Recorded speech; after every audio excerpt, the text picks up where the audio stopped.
Hello guys, मैं रमेश कुमार आपका tax आज के ऑफिशियल यूट्यूब चैनल में फिर से स्वागत करता हूं, जहां पर हम आपको अपने टैक्सेशन, लीगल और टैक्स कंप्लाइंस के बारे में जानकारी देते हैं थ्रू हमारे वीडियोस। और आज मैं आपको सैलरी TDS रिटर्न के बारे में बताने वाला हूं, जिसको 24Q फॉर्म के थ्रू भरा जाता है। तो चलिए स्टार्ट करते हैं इसमें कैसे आपको TDS रिटर्न फाइल करनी होती है। सबसे पहले कि 24Q कौन भरेगा। एम्प्लॉयर, जहाँ पे आप एम्प्लॉई हैं, मान लीजिए आप किसी कंपनी में काम कर रहे हैं और आपकी इनकम टैक्सेबल है, तो वहाँ पर आपका TDS कटेगा। अगर मान लीजिए आप का एनुअल पैकेज 10 लाख रुपए है, तो जो एज़ पर IT एक्ट के अकॉर्डिंग बेसिक एग्जम्पशन लिमिट जो 2.5 लाख रुपए है, उसके ऊपर आपका टैक्स लगना चालू हो जाता है। और उसके बाद जैसे जैसे आपकी टैक्सेबिलिटी बढ़ती जाती है, वैसे आपका एम्प्लॉयर उसको कैलकुलेट करके आपका इनकम और इन्वेस्टमेंट डिटेल लेकर के और आपकी अदर इनकम लेकर के वो उस पर TDS कैलकुलेट करते हैं। तो चलिए मैं बताता हूँ आपको कैसे करते हैं इसको स्टार्ट। चलिए सबसे पहले मान लीजिए आप किसी जगह पे किसी कंपनी में काम कर रहे हैं, तो यहाँ पे आपका एनुअल इनकम 10 लाख रुपए है और आपकी अदर इनकम भी है 2 लाख रुपए, तो टोटल आपकी इनकम 12 लाख रुपए हो गई। या मान लीजिए आपको और भी इनकम आ रही है, आप बाहर से भी अर्न कर रहे हैं, रेंटल इनकम है, या जितनी भी टाइप की अदर इनकम होती है, सब मिला करके आपकी अभी फ़िलहाल मैं एग्जांपल के तौर पे 12 लाख रुपए लेके चल रहा हूँ। बाकी आप अपने अकॉर्डिंग जो भी आपकी इनकम रहेगी वो कैलकुलेट करेंगे। उसके बाद इन्वेस्टमेंट डिटेल क्या है। अब इन्वेस्टमेंट में क्या क्या आता है, आपने LIC ले रखी है, म्यूचुअल फंड्स में इन्वेस्ट कर रहे हैं, और आपका मेडिक्लेम भी है, डोनेशन देते हैं। तो जितने भी टाइप के डिडक्शन हैं, ये काफ़ी वाइड है, तो मैं यहाँ एग्जांपल के तौर पे ही आपको कुछ बता रहा हूँ। तो यहाँ पे जितने भी आपकी इन्वेस्टमेंट है, ये आपकी इनकम में से लेस हो जाएगी। मान लीजिए ये टोटल आपका 3 लाख रुपये, तो नेट इनकम हो गई आपकी 9 लाख रुपये। अब इसकी टैक्सेबिलिटी कैसे है IT एक्ट के अकॉर्डिंग, 0 से 2.5 आपका नील है। ये ओल्ड टैक्स रिजाइम के हिसाब से मैं आपको बता रहा हूँ अभी। तो और 2.5 से 5 5%, 5 से 10 20 और अबव 10 30%। तो इस प्रकार आपका टोटल टैक्स कैलकुलेट करा जाएगा आपकी इस 9 लाख की इनकम पे। आपका एम्प्लॉयर ये कैलकुलेट करेगा। उसके बाद जैसे कि 9 लाख पे सपोज आपका टैक्स बना 2 लाख रुपए का, उसके बाद इस पे 4% का एजुकेशन चार्ज लगेगा, तो ये हो गए 25K, ये हो गया 8K। तो टोटल आपकी 2,08,000 रुपये का टैक्स बना पूरे साल का। तो अब इसका बाइफर्केशन होगा डिवाइड बाय 12 मंथ्स, क्योंकि आप पूरे साल के लिए किसी के पास काम करेंगे, तो डिवाइड बाय 12 मंथ्स होगा। और मान लीजिए ये आया आपका 15,000 रुपये मंथली, तो आपका एम्प्लॉयर आपकी सैलरी में से हर महीने 15,000 रुपये डिडक्ट करेगा और आपके पैन नंबर पे जमा कराएगा।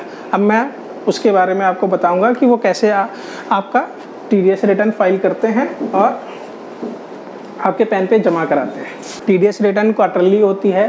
क्वार्टर 1 का ये है अप्रैल टू जून, जिसकी ड्यू डेट है 31 जुलाई। ऐसे ही क्वार्टर 2, क्वार्टर 3, क्वार्टर 4, इसकी ड्यू डेट है 31 अक्टूबर, इसका है 31 जैन, और यहाँ पर आपको 1 मंथ एक्स्ट्रा मिलता है, तो ये है 31 मई। क्योंकि इसके साथ क्या रहता है, यहाँ पे तो केवल आपका TDS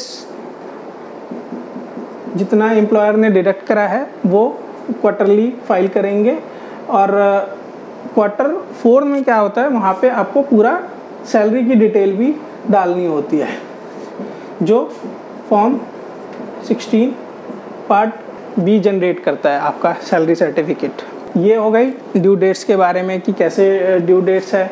अब आपका 15,000 रुपये मंथली आपका डिडक्ट हो रहा है, तो 15,000 रुपये एम्प्लॉयर क्या करेगा, सैलरी की रिटर्न फाइल करने के लिए सबसे पहले वो जो भी चालान पे करेंगे, TDS चालान पे करते हैं, वो फीड करेंगे। मान लीजिए आप कोई सॉफ्टवेयर इस्तेमाल कर रहे हैं, मार्केट में बहुत सारे सॉफ्टवेयर अवेलेबल हैं, तो उसके थ्रू फाइल करते हैं। तो सबसे पहले आपको चालान की डिटेल्स डालनी होती है अपने सॉफ्टवेयर में, जो आपने मंथली पे करा हुआ है।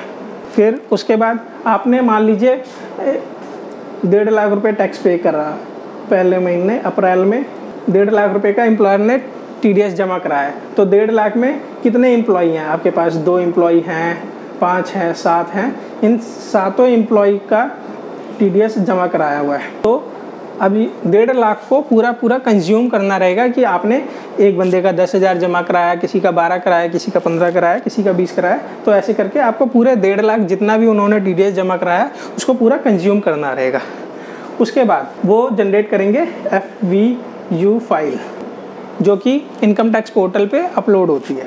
आप अब FVU फाइल जनरेट हो गई, इसको आप DSC या EVC आधार OTP के थ्रू फाइल कर सकते हैं। तो ये ऐसे रहेगा, मंथली फाइल करना है, Q1, Q2, Q3 तक ऐसे ही नॉर्मली फाइल होगा आपका कंज्यूम करते हुए। 4th क्वार्टर में क्या है आपका, ये प्रोसेस जो मैंने आपको बताया ये रहेगा, साथ में पूरी एम्प्लॉइज़ की सैलरी डिटेल का बाइफर्केशन भी जाएगा। उसमें क्या क्या आता है, आपका बेसिक कितना है, DA, HRA या अदर अलाउंसेस, जितने भी ये बेसिक कंपोनेंट है आपके सैलरी के, वो उसकी बाइफर्केशन रहेगी। फिर उसके बाद आपका स्टैंडर्ड डिडक्शन आएगा 50,000 का, जो कि अभी करंट ईयर में चल रहा है।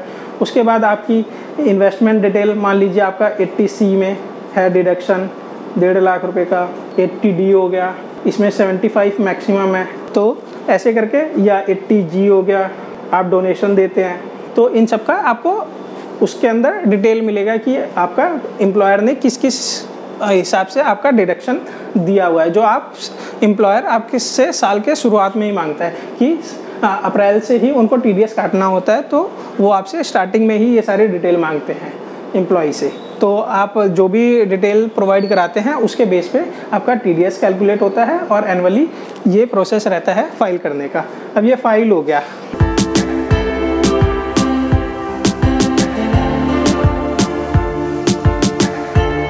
अब एम्प्लॉयर ने अपना TDS रिटर्न क्वार्टरली फाइल कर चुके हैं, सक्सेसफुली फाइल है। इसके बाद ये रिटर्न क्या होती है, इनकम टैक्स डिपार्टमेंट या ट्रेसेस कह लो, ये रिटर्न को प्रोसेस करेंगे। इसका टाइम 7 से 15 दिन का रहता है। विदिन इतने दिनों में रिटर्न प्रोसेस हो जाती है। अगर कोई डिफेक्ट रहता है तो आपकी रिटर्न प्रोसेस नहीं होती है, उसके लिए आप करेक्शन फाइल कर सकते हैं। और अगर सक्सेसफुली फाइल है तो फिर एम्प्लॉयर आपका सर्टिफिकेट जनरेट करेगा TDS का। सर्टिफिकेट जनरेट करने के लिए उनको रिक्वेस्ट डालनी होती है। पहले रिक्वेस्ट डालेंगे, उसके बाद वो अवेलेबल हो जाएगा पोर्टल पे अवेलेबल होने के बाद उसको डाउनलोड करके आप फॉर्म 16 जनरेट होता है TDS सर्टिफिकेट, जिसको TDS सर्टिफिकेट कहते हैं हम फॉर्म 16 को। अब इसके पार्ट सैलरी सर्टिफिकेट कह लो, TDS सर्टिफिकेट कह लो, इसमें क्या रहता है कि इसके 2 पार्ट रहते हैं, पार्ट A और B। A में रहता है आपका TDS डिटेल्स कि मंथली क्वार्टरली कितना डिडक्ट हुआ, और उसके बाद आपका एम्प्लॉयर की डिटेल हो गई, उसका नेम रहता है, एड्रेस होता है, उसका टैन रहेगा। तो ये बेसिक डिटेल रहती है, और एम्प्लॉय की डिटेल रहेगी कि किस एम्प्लॉय का है। तो ये सारी डिटेल आएगी फॉर्म 16 पार्ट A में। और पार्ट B में क्या रहता है, यहाँ पे सैलरी की बाइफर्केशन। इसमें आपका सैलरी डिटेल्स आ गई, उसके बाद इन्वेस्टमेंट डिटेल आ गई, अदर इनकम डिटेल आ गई। मतलब जो भी आप जैसे एक एनुअली आप ITR फाइल करते हैं पूरी सारी चीज़ें यहाँ पे मेंशन रहेगी कि आपके एम्प्लॉयर को आपने जो जो डिटेल दिया था उसके भी आप पे उन्होंने कैसे कैसे आपका सैलरी दिखलाया और उसके बाद आपका इन्वेस्टमेंट दिखला करके नेट टैक्सेबल लायबिलिटी बनाई और उसके अकॉर्डिंग आपका टीडीएस डिडक्ट करा। तो ये सारा रहेगा सैलरी सर्टिफिकेट में आपको फॉर्म 16, जो कि आपको क्वार्टरली बेस पे इशू करा जाता है एम्प्लॉयर द्वारा। अब आपको फॉर्म 16 भी मिल गया, पार्ट ए प्लस बी दोनों आपके पास आ गए एम्प्लॉय के पास। अब इसका क्या करना है, ये जब भी आप अपनी इनकम टैक्स रिटर्न फाइल करते हैं तो आपको फॉर्म 16 की नीड पड़ती है, जो कि अगर मान लीजिए आप खुद फाइल करते हैं तो आप वहाँ से डिटेल ले सकते हैं, या आप किसी प्रोफेशनल के द्वारा करवा रहे हैं तो वो आपसे फॉर्म 16 की रिक्वायरमेंट करते हैं कि आपका फॉर्म 16 का पार्ट ए और पार्ट बी दोनों की रिक्वायरमेंट है आपकी ITR फाइल करने के लिए। और मान लीजिए कुछ ऐसी इनकम जो आपने डिस्क्लोज ही नहीं करी अपने एम्प्लॉयर को देते वक्त और साल के बीच में वो इनकम जनरेट हुई, तो आप उसको ITR फाइल करते समय दिखला सकते हैं। Income tax return filing while filing ITR return, तो ये सारी डिटेल आप ITR में दिखला सकते हैं जो भी आपने मिस कर दिया अपने एम्प्लॉयर को देते समय, चाहे वो आपकी इनकम डिटेल हो गई, इन्वेस्टमेंट डिटेल हो गई, या कोई भी आपकी ITR से रिलेटेड जो भी है। तो ये था आज का हमारा TDS रिटर्न के बारे में। होपफुली ये मेरे द्वारा दी गई जानकारी आपको समझ में आई हो, और अगर आपका कोई क्वेश्चन रहेगा तो आप कमेंट कर सकते हैं, हम आपका रिप्लाई देने का पूरा कोशिश करेंगे। Thank you.